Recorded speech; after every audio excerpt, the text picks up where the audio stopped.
Halo teman-teman sekalian, balik lagi di channel Viral Bugis. Pada video kali ini teman-teman, saya hanya ingin menghimbau kepada teman-teman sekalian karena banyaknya keluhan-keluhan yang muncul terkait tentang konten musik yang terkena hak cipta. Bahkan ada yang mengatakan bahwa bagaimana ketika channel saya ditolak monetisasi karena kena hak cipta. Ini saya perlu luruskan terkait tentang hak cipta ya. Tapi sebelum lanjut, teman-teman silakan dulu subscribe agar kiranya bisa berlangganan informasi dan notif secara otomatis dari Viral Bugis. Ditunggu ya.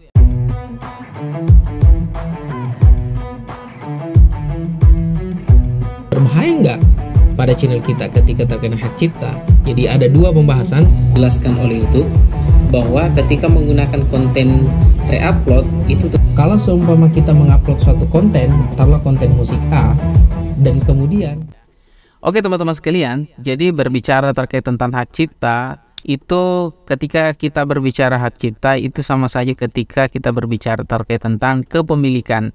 Jadi kepemilikan seseorang dalam hal hak intelektual itu sudah dilabeli dengan hak cipta. Sama juga dengan musik ya. Kalau musik sudah didaftarkan ke agregator atau di label, maka siapapun yang mengupload pasti terkena hak cipta.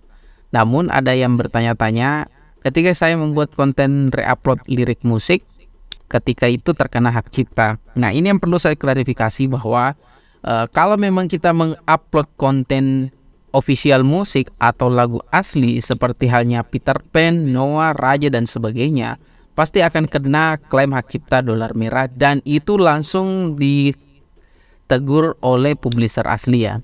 Nah, tentu itu pasti akan dolar merah.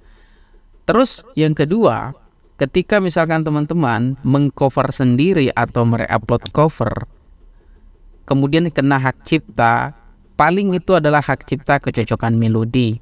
Dan tentunya ini bisa berpenghasilan. Dan teman-teman harus pahami bahwa pada prinsipnya ketika terkena hak cipta, baik dolar merah dan dolar berbagi, itu semua bisa dipakai daftar monetisasi. Hanya kembali ke kreator masing-masing bahwasanya, apa sih manfaatnya ketika saya re-upload konten dolar merah? Apa sih manfaatnya ketika saya sebagai kreator mere-upload konten dolar berbagi? Karena terus terang ketika itu sudah monet, dolar merah itu tidak bisa berpendapat penghasilan sedikit pun, tetapi tentunya akan meningkatkan banyak subscriber pendatang. Tapi harus hati-hati juga karena suatu saat bisa di take down. Terus yang kedua, dolar berbagi memang untuk meningkatkan subscriber ini masih minim, tetapi rata-rata penghasilan dolar berbagi aman-aman saja hingga saat ini.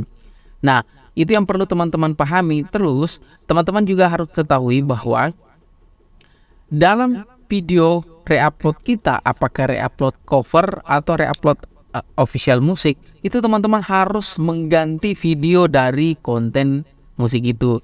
Kebiasaan teman-teman membuat lirik musik dalam bentuk gambar diam, kemudian ada semacam apa ya, kayak bar musik apa yang kayak bergerak-bergerak gitu. Itu saya rekomendasikan jangan ya, karena sekarang YouTube sedang memfilter kualitas konten. Ketika hal seperti itu, ini konten kita hanya didukung oleh audio saja, sedangkan visualisasi atau videonya itu tidak. Jadi sehingga pada saat itu judgement YouTube mengatakan bahwa konten Anda dengan kualitas rendah. Sehingga apa yang harus kita lakukan adalah mengganti videonya dengan video original. Paling support dan paling bagus ketika teman-teman memasukkan karakter teman-teman. Kayak seakan-akan lip sync meskipun suara kita dan musik bukan, tapi itu lebih bagus. Nah, ketika misalkan itu nanti sudah mendaftar monetisasi dan ditolak, kami masih ada obatnya, yaitu lakukan banding dan memperlihatkan proses pembuatan kontennya. Tapi ingat, banding di sini hanya bisa kepada satu tema dan satu karakter dalam video. Ketika sudah bercampur-campur, sangat sulit. Apalagi ketika teman-teman menghapus kontennya, kemudian melakukan banding, itu pasti akan ditolak bandingnya. Seperti itu sharing pengalaman, dan tentunya ini bisa membantu kepada kreator-kreator pemula khususnya musik. Dan semoga bisa berkiprah di dunia YouTube sampai bisa termonetisasi. Semoga berhasil. Buat teman-teman sekalian yang ingin gabung di komunitas kami, silakan klik gabung di samping subscribe atau di deskripsi video di bawah ini. Salam.